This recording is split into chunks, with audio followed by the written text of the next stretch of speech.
حکومت بلوچستان اور F C south Balochistan کے زیر اہتمام ایف سی ہیڈ کوارٹر تربت میں گرینڈ عوامی جرگے کا اہتمام کیا گیا۔ تربت میں ہونے والے قبائلی جرگے میں دہشت گردانہ کارروائیوں میں شہید ہونے والے بے گناہ افراد کے خاندانوں کی معاونت کا اعلان کیا گیا۔ جرگے میں گورنر بلوچستان، وزیر اعلیٰ بلوچستان، کور کمانڈر کوئٹہ، آئی جی ایف سی بلوچستان ساؤتھ، وزراء، قبائلی عمائدین، خواتین، طلباء اور طالبات نے شرکت کی۔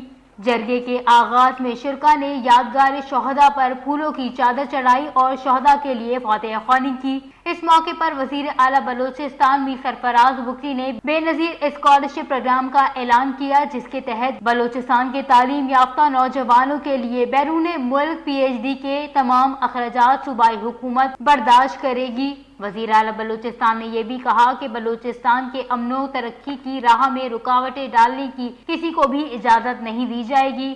نہتے مزدوروں کو بلوچستان میں شہید کرنا افسوسناک ہے اور ریاست مظلوموں کے ساتھ کھڑی ہے۔ ریاستی ریٹ کو چیلنج کرنے والوں سے سختی سے نپٹا جائے گا۔ قبائلی عمائدین نے بلوچستان میں امن کے قیام میں قانون نافذ کرنے والے اداروں کے کلیدی کردار کو خراج تحسین پیش کیا اور انہوں نے علاقے میں امن و امان کے قیام کے لیے تمام اداروں کے ساتھ بھرپور تعاون کا یقین دلایا۔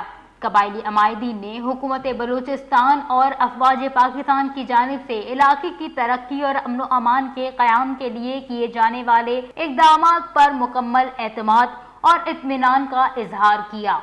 وش نیوز کیچ، بلوچستان۔